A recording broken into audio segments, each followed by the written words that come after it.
All right, so here we go, episode 3 of Ready, Set, Engage. I took and wrote down a couple of quick notes. That way I try and keep on topic or keep from rambling too much, at least. And so the first thing is always the disclaimer.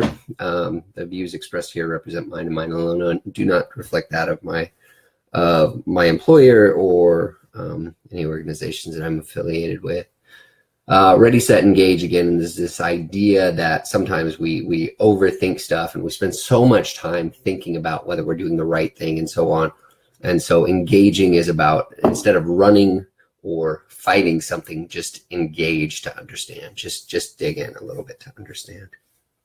And generally I've had 2 of these so far. Generally, I have sort of something I start out with just looking at some of the beauty of math and the nature around us, beauty, science, whatever you want to call it. And then I'll get into a couple other topics, which also will sort of align to science and or psychology, which is sort of what I find the most fascinating. And then if there's any functional stuff, then we'll cover that as well. So yesterday's video or podcast or whatever, I really hope this turns into a podcast because it's kind of fun and I really enjoy the feedback. Yesterday's thing in the comments, K-Vane, my buddy Ken from, he's down in Florida, he asked me to shoot a Nerf gun, right? And so one could say, well, it's arbitrary, it's silly, it's a toy. But one could also say, all right, let's just think through and analyze the function of a Nerf gun, right? So unfortunately, I think this is no, it's not. So a Nerf gun is this very beautiful sort of scientific instrument when you think about it, because it's got 3 functions that are going on, right? And so this is a basic Nerf gun. I'm going to pull this, and that allows me to discharge the trigger, right? And so there's this rotating drum at the top. Okay, so I pull it, this rotates, and then it's ready for the next charge. Okay, so fairly simple. So what's happening when I pull this back? Well, right now there's 2 actions, and then there's a third after I pull it, right? So taking and pulling this back actually has 2 base functions. One is to charge the trigger, such that the trigger actually does something, and the second is to present a load, right? Which is this idea that it's building. I don't know if it's based on suction or compression, which are antithetical sort of ideas, but I can tell you that when I pull this back, it's creating a load. And so there's now some kinetic energy. Kinetic energy just means energy that is not in motion or is not being applied yet.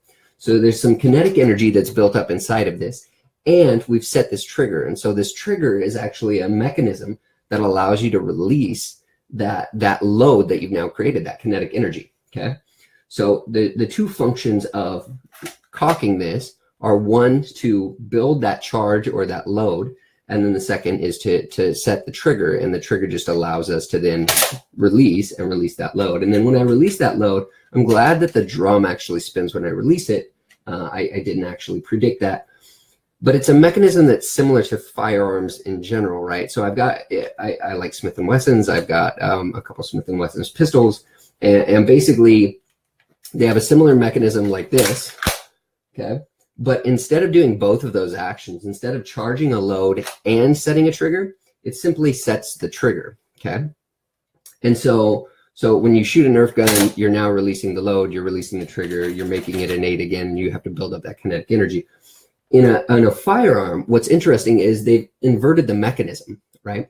And so with an actual firearm, you take and you cock like this, which charges your trigger, sets your trigger, but it doesn't contain the load. Instead, the trigger just contains the firing pin. And so you're creating a kinetic energy, right? Or you're creating potential energy that then can turn to kinetic energy. Sorry if I fucked that up earlier. I've started drinking. You're setting up a firing pin, and the whole purpose of that firing pin is to take and direct that potential energy into kinetic energy and drive that at the back of a bullet, okay? And so you've got a trigger, you've got an action that's happening, and that action is simply to drive that firing pin, okay? On a firing pin, I'm going to steal something like this. I'm going to steal this pin. On a firing pin, basically what you're talking about is where the area of impact is. It's a very efficient mechanism, okay? So the end of a bullet is more flattened out than this, and then of course you've got this little dot in the center where the pin comes out. So very similar mechanism of action. Okay. So in a firearm, basically what you're doing is you're having a bullet that is based just like this, and that firing pin's whole purpose in life is to just punch the end of that bullet. Okay. So you're taking and you're punching at the end of the bullet. Inside the bullet, inside the cartridge itself, it actually has gunpowder. And so the potential energy is actually in that gunpowder and the violence of action of that gunpowder. So it's an explosion, and it's a controlled explosion with a direction of travel. Okay. So here you don't have an explosion, you have a compression of potential energy, and then you have a release, right? And so you could probably calculate this. I would assume it's something between 150 and 300 feet per second, just as a speed of the projectile. And so this energy has to overcome the inertia, or the sort of natural inclination of a body to stay in the state it's in, unless acted on by an outside force, right? This is Newtonian law or whatever. So your bullet in here then has to have enough of potential energy and release of energy from the Nerf gun in order to drive that projectile forward. In the case of Nerf, it's air. And so you can feel a little bit of air, but it's not very strong. And so it's plugging up that whole hole that maximizes the air force that's being pushed out of that cartridge. So a Nerf bullet is actually created such that it makes a nice wrapper around where they're pushing that energy, and thus it's somewhat efficient. It's reasonably efficient, right? So here, the power is actually coming from the charge you're creating. With a firearm, instead, the only force you're creating here is the force to drive the firing pin. This gun sometimes doesn't cock like that. To drive the firing pin hits the cartridge, which ignites the gunpowder inside the cartridge, and then it shoots a projectile downrange, right? So you overcome that inertia of the slug itself, like the actual piece of the bullet that gets fired forward. You overcome that inertia, and you overcome it at a high efficiency that allows you to propel at somewhere between 2,500 and 3,000 feet per second. And because you have a predictable amount of gunpowder in the cartridge, you can actually do stuff like predict bullet drop, predict the velocity, predict how far it's going to go. When you're doing a long range shot, you can actually take and start using constants such as the gravitation of the earth, the velocity of the cartridge, and how much force is in there, such that you can tell how long you can actually shoot that shot before it hits the ground. And you can take the additional science of the Coriolis effect. If you're shooting over a mile in range, basically that bullet spends so much time above the ground that it almost forgets gravity, or it's impacted by the rotation of the earth. And so not only is it a dynamic of how much the gravitation of the earth is going to pull it down, but also how much the earth is traversing in that couple seconds of flight time that bullet's in the air. And so there's a lot of dynamics of mathematics that go into just how bullets function and how they work. And so while I realize that the Nerf is kind of a silly way to demonstrate that, and I didn't grab any Nerf bullets, it allows us to talk about this idea of building potential energy, release of potential energy to overcome inertia of a thing, and that all of those mechanisms of action are actually very predictable, and you could do the math on them and sort of guess how far they're or what they're going to do. So I thought that was a fun topic to just engage in again and think through for a minute. And I think that there's a lot of cool stuff related to that. The second thing I wanted to talk about is something that's wholly selfish. Sorry, I just spilled. Wholly selfish. And that's alcohol and the mechanism of action for alcohol. So this is all stuff I learned over a decade ago, so forgive me if I mess up terms or words. But basically, alcohol is a depressant. And so one could say, oh, that means when you consume alcohol, you're supposed to be depressed. And while that's an interesting thing to toy with, it's fundamentally false. Instead, what they mean by a depression is it negatively impacts the interplay of neurons in your brain. So you have, do an office pop. What is an office pop? I like it. Basically, what it has is if you create a brain, and this will sort of align to what we had with the. We're going to steal random Legos. It sort of aligns to the conversation yesterday on how ice melts and sort of how it holds its thermal mass at the center. And thus the bigger the mass is, the longer it's going to stay in its preserved form, okay? So the brain is sort of a similar construct. If you look at what the hell is a desk pop? If you look at the construction of a brain, it's sort of based similar to ice. The core is the first thing that sort of freezes. It might actually freeze from the outside in now that I think of it. How about the last thing that melts? So the thing that holds its form the longest, right? And when you're talking about the brain makeup, they call that the reptilian brain. And so closest to your spinal cord, there's actually a really small brain there, and it's got several parts. I think one's the hippocampus and some other fancy scientific names. The punchline is that when you think about basic survival mechanisms, right, the ability to breathe and not have to think about it, the ability for your body to digest food, the ability to just be alive and alert, right, that's sort of in this reptilian brain. It's very deep in sort of the brainstem and how the brain functions, and then it extends out. And so you get to the middle area of the brain, and I forget all the things that are there, but they allow you to do a little bit more rationalization and understanding of the world around you. What the hell is a desk pop? No, I don't know what this is. You guys are going to have to link it to me. Last one was July. And then the human brain actually has what's known as a prefrontal cortex. And so if you get all the way to the front of the brain, this is called the prefrontal cortex. It's about the front third of your brain. Okay. And that's where rationalization comes. That's where sort of emotionality or social intercourse plays, right? And so there's this guy that they always reference in psychology. His name was Phineas Gage, and it was like the late 1800s or early 1900s. He had a railroad tie that shot through the front of his skull. So I think it actually went through an eye and then out, which is whatever. I'm not going to get graphic on it.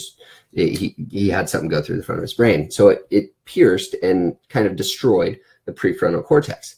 And after that, he wasn't able to sense emotion. He lost his ability to empathize with other people. And so everyone thought he turned into an asshole, well, the problem was he actually just lost that capacity in his brain, because that's the frontmost thing. That's the last thing that developed within the human brain. Okay.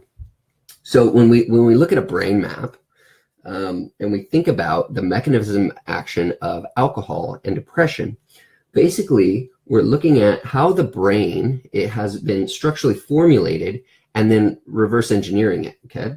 So when you drink alcohol, the first thing that goes away is your ability to tell that sort of emotionality or that empathy thing. You're losing ability to access your prefrontal cortex, right? So this removes inhibitions, right? This removes your social worrying about, hey, should I go talk to that girl across the room? If I'm white, can I dance, right? Like all these things are predicated on this rationalization of the world around us. And so that's sort of the first thing that goes. And as you take and you blend that back, there's what's known as, at the end of the prefrontal cortex, there's actually sort of this valley that shows up in the brain and in brain scans, and it's known as Wernicke's area, okay? And Wernicke's area is responsible for speech. It's responsible for our understanding of phonemes to construct logical arguments, right?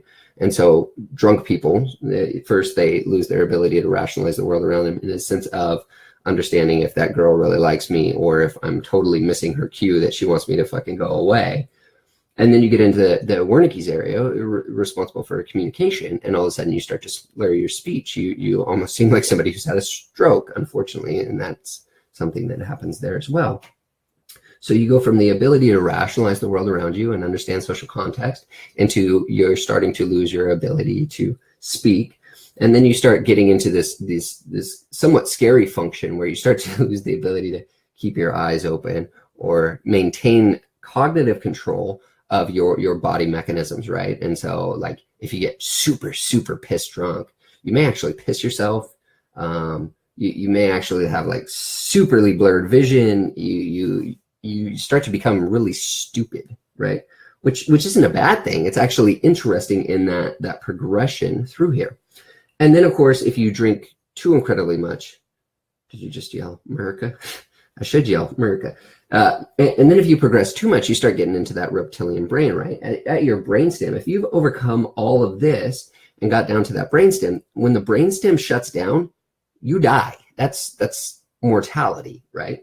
And so you can actually drink enough such that you move past all these stages and mechanisms and get into this phase where you actually die from just drinking too much, which is interesting and fascinating. So, and why is it interesting and fascinating? Well, because you're showing, one, the evolution of the brain and sort of how that works and why people drink, right? You drink to remove inhibition. And the problem is that people are trying to find this balance between removing inhibition and not fucking up cognitive capacity to speak, see, think, breathe, live, right? Cocaine's the opposite mechanism. We could talk about that as well, but I was focusing mostly on alcohol because ironically I drink alcohol. So what alcohol is, or can be, I'm not stating an absolute because I don't study this shit. Like, you'd have to create a hypothesis and then look for all this stuff. And so let's just pretend that Jamie knows what he's talking about for a second, and we keep it at the high level, and that way it still works. What alcoholism is actually your compensation for the brain's compensation of how to handle a foreign substance, right? And so basically, like, you build tolerance over time because you're trying to hit this area where you're getting past all of your inhibitions and getting into this euphoric state, right? You start to ignore all the bad things in life or stop overthinking shit. But you also are trying to stay above the line of failing on Wernicke's area and all this stuff. So hangover is that sort of, I'm slowly recovering all this shit. But your tolerance is actually your mind figuring out how to optimize that resistance to you overcoming this stuff. And so over time, you build this tolerance, right? And this tolerance is, hey, my brain is getting smarter about how to keep my ass alive. And so now instead of 2 drinks to get me to a state where I'm starting to pass Wernicke's area and I'm starting to lose speech or cognition, instead now it takes 4 drinks, or it takes 6 drinks, or it takes whatever, right? And so the problem with drinks and alcohol is that we don't know what we're trying to do. We just know there's this outcome. There's this outcome of less inhibition. And so we drink and we try and push ourselves in. And then, you know, some nights we'll have those bangers where we drink way too much and we're way down towards our reptilian brain. And then the next day we're suffering because we were so stupid. And then we're like, well, I'll never drink again. You're going to drink again, right? Like I can't think of a person that has said, I got really hammered and then decided I was never going to drink again. And it actually worked, right? And that goes back to something we were talking about yesterday. But I thought that the model of how alcohol works was interesting because it's the antithesis of our evolutionary path. And it becomes this struggle between good and bad, right and wrong, evil and alcoholism, whatever, however you want to term it. I guess evil and alcoholism would be perceived as both bad. But you're going along this paradigm.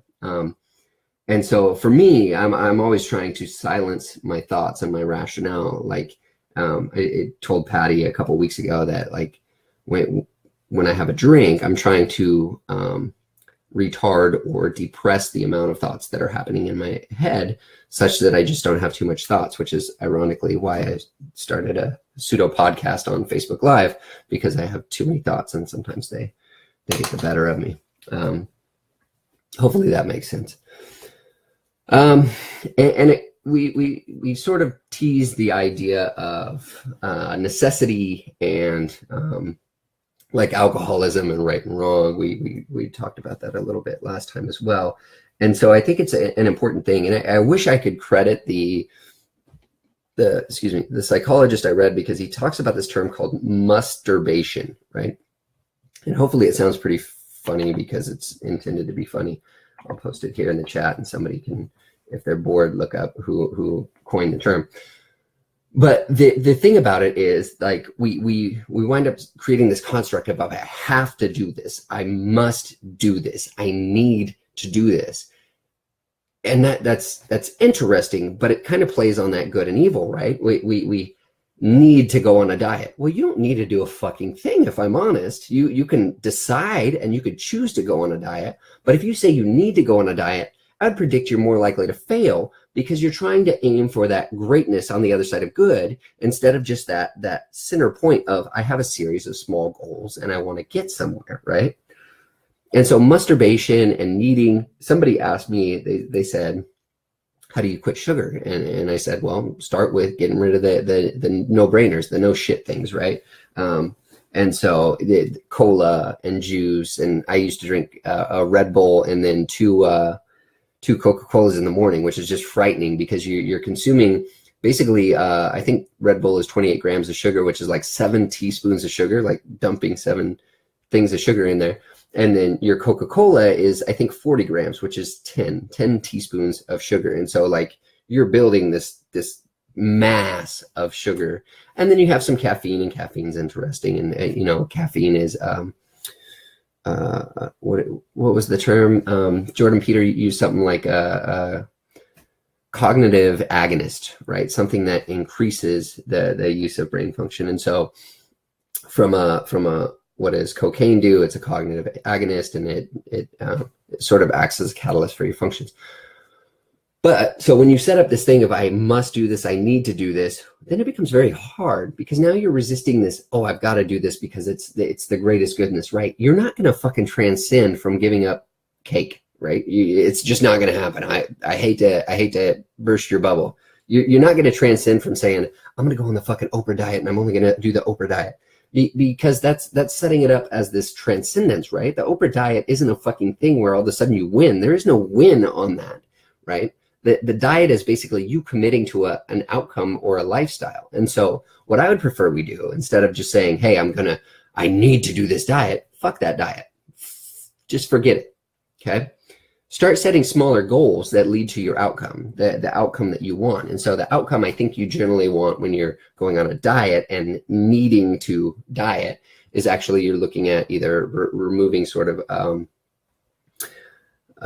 addiction principle, or you're moving towards sort of this social recognition of I can do great things, right? And so like losing weight, you don't need to lose weight. You want to lose weight, and you want to lose weight because people make you think, or you believe for some reason that that's some sort of transcendence that you can win. You can hit the end and win. I hate to break it to you, but life is not a win thing. You need to stop trying to just win every situation. Instead, you need to engage and get in that situation and understand what the outcome you would like to see is. And it's very easy to get an outcome. And if your outcome is too ambiguous, then you need to make it more simplified, right? Instead of saying, oh, I want to be in great shape. I don't know what the fuck great shape is. In fact, I don't think it's objective fact. I don't think it's something that you can ever really achieve. It's this ideological principle. And so you can target an ideal, but it won't help you reach it until you start to build the goals that allow you to understand what your version of that ideal is. So instead of saying, I need to be great, stop saying it. Just say, hey, I think I would like to be better. And here are the 3 ways I think I can be better today, right? And then make a choice. Don't stop saying I need to do this. Stop saying I need to go to work and I need to do. James, no one gets out alive. And yes, that's absolutely correct. I'm gonna put the meaning of life right here. So this idea of masturbation, or I need to do something. You're not compelled to do anything. And if you're compelled to do anything that's without your control, like somebody is compelling you to do it, then that's frightening. And you should really question whether or not you have the right frame of mind to engage in that situation. Because even if your boss says you need to do this and you're like, oh, I'm compelled, I need to do this because my boss said so, you can politely look at him and say, you asked me to do this. I understand that I am now empowered to make a decision. And that decision is whether I choose to do this and I pursue the outcome that you just told me, or I choose to say, fuck this, I'm out of here, and you just up and leave, right? That's a choice you're making. You're telling this false narrative of you need to do it. You don't need to do a thing, right? I need to go to work today. You don't have to go to work today. You can choose not to. But when you choose not to, then you have to recognize that you are now in control of that outcome. And so if you get fired because you chose not to go to work, that's your choice. You didn't need to. Obviously, you didn't need to because you just proved it wrong. You chose to.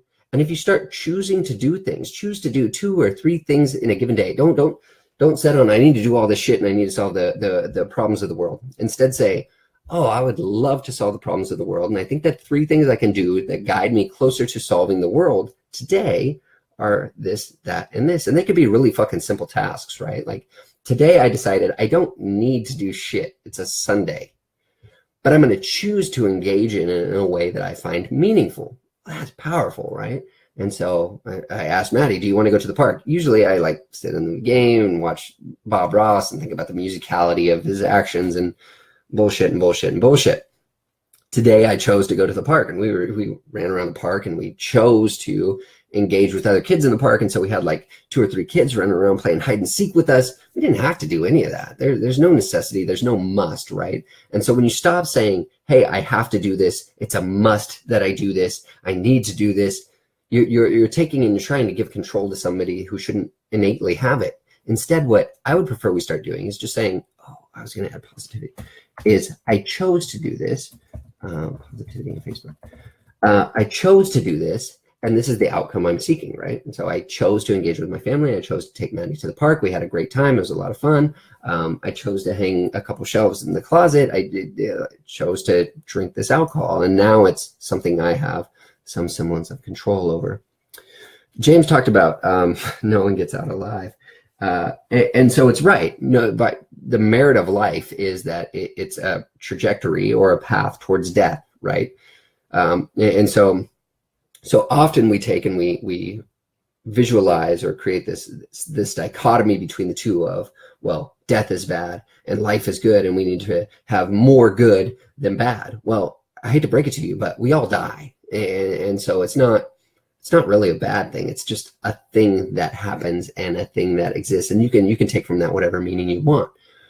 But if we all know that mortality is coming, if there's always going to be this end goal outcome, or this outcome that exists just in nature, well, now we can get a lot more meaning about what we do within life, because now we know that this is the end result. It doesn't matter how much you earn, what you do, how much you make, any of that shit. All of that goes away when you die. I hate to break it to you. Like, you can pass some of that shit down, but you don't get to keep that later, depending on religiosity. But whatever. We're sticking in Jamie's mind for now. Yeah, life's a garden. Dig it, right? Which isn't to say that your garden has to be the most beautiful fucking thing in the world. It could be the ugliest goddamn thing in the world, but it's a garden that now you're playing in. And so when you talk about the meaning of life, it's not that the meaning of life is death. Instead, the meaning of death is that you have opportunities in life. Okay.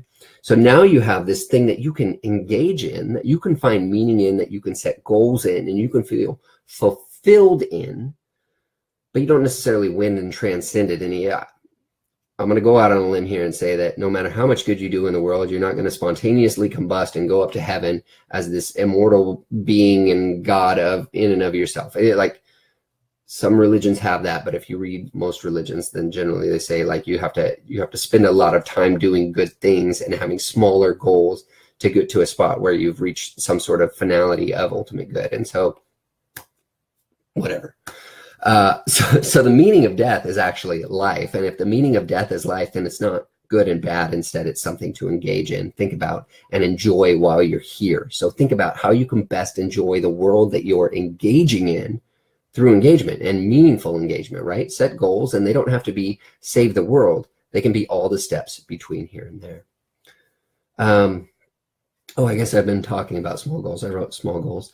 And so small goals are this idea, right, that when you're dealing with trying to get rid of an addiction, or when you're trying to deal with finding a betterment in life, often we say, hey, there's this thing way out in the world. I'm going to talk about one of my friends real quick, and if she yells at me later, then whatever. I'm very proud of her. So she's decided that she wants to effectively save the world. And she said, well, what does that mean, right? There's this underpinning to her decision. And basically it means I want to be a doctor that works with sort of not necessarily the World Health Organizations, but global health organizations, and or bring a greater good into communities that might not already have it. And so that's meaningful. That's a goal. It's starting to coalesce into something that's practical.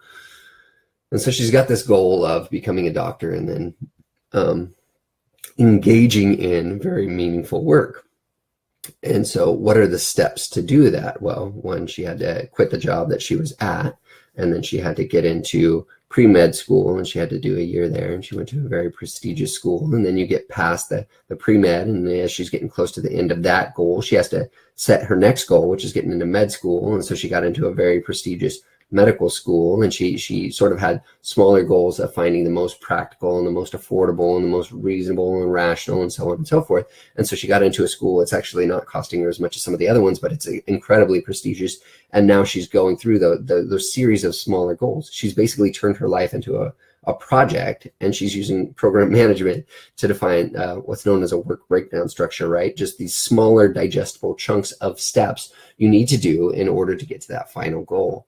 And so when you think about happiness, stop saying I want to find happiness, I want to choose happiness, because unfortunately that's bullshit. You don't want to choose happiness, you want to feel better, right? And so if you get rid of happiness as this extreme that you want to try and gravitate towards, and start shooting for the middle ground of I just want to feel better, I just want to achieve some things in life and feel good about the things that I achieved, that becomes something that now you can add more meaning to. And you can say, well, what does that mean? Well, that means tomorrow I want to get up at 7:30 in the morning. I want to shower. I want to sit down for 20 minutes and just think about fucking nothing. I just want to enjoy my coffee and my morning for 20 minutes. And then after that 20 minutes, I want to go to work. And here's the two things I want to do at work. Whether or not you know what, you could pick to go to work and say, I just want to learn. I don't want to do my fucking job tomorrow. I just want to learn. And I'm okay with that if you're okay with that. And so you can go in with the meaning for your day being, I want to learn something tomorrow, and I want to help understand the goals and the context I have to feel meaningful in life. And that's profound, because now that's something you have control over. You don't have control over happiness or sadness. Guess what? Those are things that sort of happen based on the narrative or the story we tell and the interaction of events that we have in our life, right? So there was this very funny post. I thought it was very funny. I'm in a group for the area that we live, right? And so it's got a couple hundred people that join this Facebook group, and sometimes it's very practical in what they discuss. Sometimes there was a landslide down on Highway 18 like a week or two ago. And so sometimes it'll be like landslide, avoid this if possible, and so on. And it's very functional, right? And then some people will actually sell on the website, and they'll say, hey, I'm getting rid of this, I'm selling this, whatever. And that's very functional. And then there's sometimes just people that bitch, which can also be very functional, but not always. And so there was this guy today that said, there's this road somewhere, right? And it's a dirt road, and it's rained heavily. And so when you think about saturation of soil, right, it's usually 6 to 18, depending on how moist your ground is. And so it got really deep. It got really moist in the soil, which sort of lightens the consistency, and then becomes sort of this interplay between force or weight on top of it, and then the consistency that it maintains in the soil. And so he took a picture of this dirt road, and you see tracks down it. You see that a truck has driven down this road, right? And then in the center of those tracks, you see footprints. And so somebody has walked down the middle, and he's like, I walk this road every day, and we pay the city to maintain it, and the city needs to come out and fix this road. And he's very impassioned that somebody offended the road that he walks down to work. But when you look at how it's laid out, the person that walked down that road just did just as much damage as the truck that drove down that road. And so I almost wanted to call him on his shit and just be like, well, cool. If you expect that the city will come out and repair those tracks, which, by the way, will likely repair over time just based on erosion of soil in a very dense and heavily moisturized soil, it tends to flatten out and erode shape, but whatever. If you expect that the city's going to come out and rake or flatten that road, are you going to go out and rake or flatten your footprints? Because they're equally the same damage, right? And so, frankly, the city doesn't have to do shit. They don't need to. They can choose to, but they don't need to, right? And so him being so offended that somebody else did their job, and that wound up in some sort of change of environment of the road was very much oh, I'm a victim and I didn't have control over it, and they should have left it as is, and because they injured nature, now all of a sudden they should fix nature. Well, no, nature is nature. It's just the thought I had. I almost wanted to engage him and sort of tease out how much was narrative versus how much was objective fact, but I let it go because arguing on Facebook doesn't always turn out to a good outcome. But since we're talking about Facebook, and I realize I'm long-winded, thank you all for watching this long. I wanted to talk about the ability to set a smaller goal and the ability to engage in a goal, right? And so I've been looking at Facebook, and Facebook has a lot of algorithms that go in behind the scenes to help try and find you meaningful content.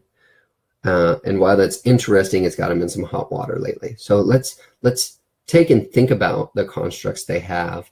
And instead of being like victims of that construct, let's hack it, right? Let's think about how we can use their thing to build value in the people that we interact with and the meaning that happens in life, right? And so I guess here's my homework. One, I would love you to post something positive, just something positive. And it could be a picture of you happy one day. It could be a picture of you smiling. It could be a picture of your kids smiling. It could be just a comment that says, hey, I'm focusing on and making an effort to engage in life. And that's incredibly positive, right? That's a beautiful thing to do. And it's very simple. It's very simple. It's not saving the world. It's just a simple thing that shows your happiness. Okay. And then the second part of that is I would love for everyone to go and find 3 positive things that happen from their friends. And it could be a friend that you haven't talked to in years. It could be a friend that just posted a thing and has 100 likes. I really don't care. There's so much differentiation in the two. I prefer that we look at people that have less likes, but functionally it's your shit to choose. And so you make that choice and that decision to go and execute on this. But I would love for us to all go away from this and simply like 3 things that either we might not have liked, or that we're like, oh, that's cool. That's them being positive, or them smiling, or them being vulnerable in the picture that they're showing. But it's not for my purpose. It's for their benefit. And if we like those things, ironically, what happens is we're producing a reward. We're producing, Facebook has some really great videos. You can watch. One of their executive staff actually quit Facebook, and he said it's kind of corrupt because we hacked the human experience such that we're providing social strokes, which encourage behavior, and that unfortunately gravitates you towards this polarization of right and wrong. Because if you say something that's so fucking extreme and egregious that 1, people hate it, but 2, people find themselves having to agree with it, just on Facebook, James. It's just you fucking smiling. That's all you got to do. If it's extreme, then we start analyzing it, and then we have to decide, does that match our values or does it match our values? And then we wind up liking it if it somewhat matches our values, which then provides this reward experience of, oh, that person decides I've done something well because I've got this little thing in the corner that tells me, hey, I've got a notification. Somebody said, good fucking job for reading that news article. And thus we're more likely to read news articles like it. Well, in this case, what we're doing is we're taking and we're giving that same reward response. We're giving that same social stroke to people who are just enjoying life, enjoying it a little bit more than the misery that maybe they have from a day-to-day thing. And it's a very, very small gesture. Like, if this takes you more than 5 minutes, stop doing it. You can make the choice. I would say stop doing it. But it should be very quick. Scroll through your timeline, find 3 people that are doing stuff, look happy, or expressing their sort of beliefs or engagement in something, and just fucking like it and be done. That's it. That's all I ask. That's the homework between now and James. You don't have to fucking smile. Look grumpy and give a big middle finger and say, this is to tell Jamie that my goal was to just say, hey, sometimes you say fuck the world. That's completely all right, as long as you accept that as what you're saying. That can be positive. It doesn't have to be negative, right? It's that sort of middle ground, right? You don't have to have this extreme of bad, and you don't have to have this extreme of good. A lot of stuff we do in life is just sort of centric. It's just sort of the middle of the road. And so if for you, instead of smiling, James, is to just say, Jamie, fucking, I'm being like Johnny Cash today and deciding that I want to express that I don't have to do what you want, but you're doing what I want. But I do that every day. Sometimes it's very therapeutic and helpful, because when you take that stance and you say, hey, you know what, fuck the world, you're basically saying, now I have control over my experience. You don't know you're saying it, but that's what you're saying, right? Since you did say that, and since we are on the topic of, hey, fuck the world, I do want to talk about one thing.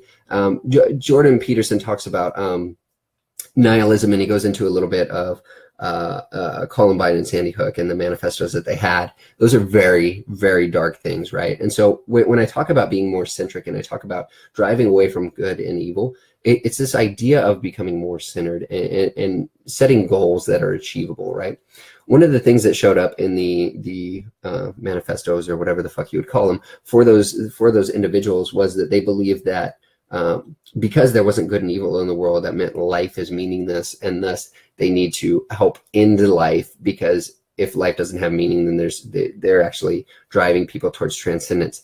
I'd like to tell you that's complete bullshit. Okay, but that's not to say that life has this good or evil meaning. Instead, it's saying, hey, engage in the meaning of life, and the meaning of life is simply being a part of it and engaging, talking, reacting, and interplay between individuals. When you get to this social isolation where you decide life is meaningless because none of those things make sense and you can't find any good or can't see how to get to good, you start coming to this finality of sort of outcome, and you decide that the only way to transcend then is to show that life is meaningless and politely go fuck yourself, in a good way.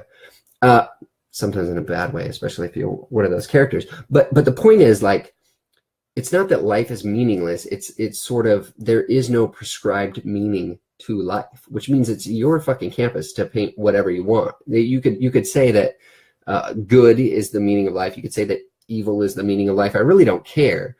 But if you go to either of those extremes, I would say you're starting to be a little bit crazy. I would prefer we come back to this center view. And in that center view, we're able to engage and just realize that, hey, sometimes life is perfectly mediocre. And mediocrity is acceptable, and it's okay, right? And so, I rambled for 40 minutes, so I'll give you guys some time back to your lives. But I would love to talk about this idea of sort of striving for mediocrity, not because mediocrity is this great outcome, but because it's perfectly acceptable, and it realizes that there's good and evil in the world.